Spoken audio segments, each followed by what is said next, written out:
que vous avez déjà rencontré des camélégens? Ah pardon, c'est quoi un caméléjon?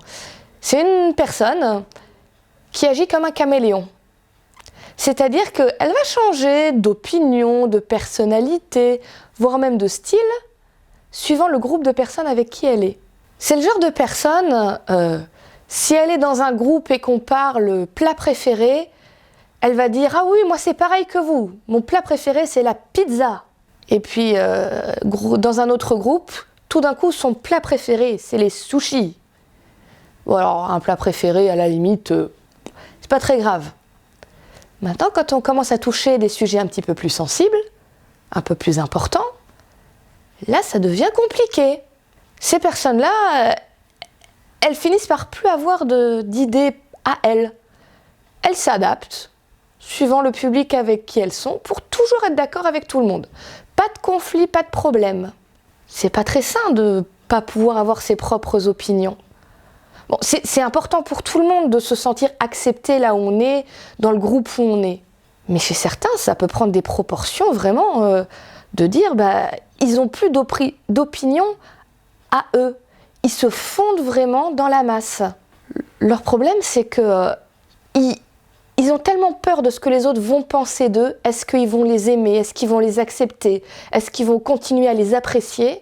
Qu'ils sont prêts à sacrifier à peu près n'importe quoi pour se sentir à leur place dans le groupe.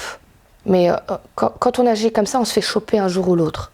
Parce que si par malheur deux groupes se rencontrent et qu'ils commencent à dire t'es avec nous? Non, t'es avec nous. Je suis au milieu. Et ça finit toujours par nous retomber dessus. Et en plus, ça pousse pas à grandir, à s'épanouir, de pas pouvoir exprimer qui on est, ce qu'on ressent. Et surtout, ça montre qu'on a des peurs très profondes.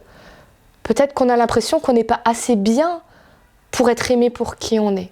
Alors moi, il y a un texte de la Bible qui, pour moi, il m'aide vraiment à me dire, mais t'as le droit d'avoir tes opinions, t'as le droit d'avoir ton avis sur les choses. C'est un texte où Dieu dit « Même si une maman oubliait son enfant, moi je t'oublie pas.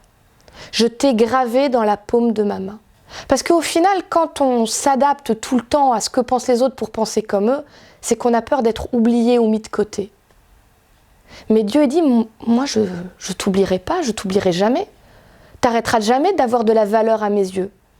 Même si t'as ces opinions-là. Même si tu penses comme ça. C'est pas grave, je t'aime quand même. » Et de savoir ça, que c'est possible tout simplement d'avoir cet amour-là qui n'est pas, on dit conditionné, c'est pas si tu es comme ci, si tu es comme ça, si tu fais ceci, si tu fais cela, c'est juste je t'aime, point, et je t'oublierai pas. Ça me fait dire que dans mes relations avec les autres, j'ai aussi envie de développer ça. J'ai aussi envie de trouver des personnes capables de m'accepter pour ce que je suis. Même si je ne suis pas d'accord avec elle, même si nos opinions sont différentes. Et vous savez quoi? Depuis que j'ai commencé à vivre ça et à oser dire non, là, je suis désolée. Je vous aime beaucoup, mais je ne suis pas d'accord. Ça n'empêche pas que je vous apprécie, hein. Mais là, je ne pense pas comme vous. J'ai développé mes meilleures amitiés. Parce qu'on s'est vraiment rencontré avec les personnes. On a osé se dire qu'est-ce qu'on pensait, qu'est-ce qu'on croyait, et on a continué à s'aimer, à se respecter. Et ça n'a pas de prix.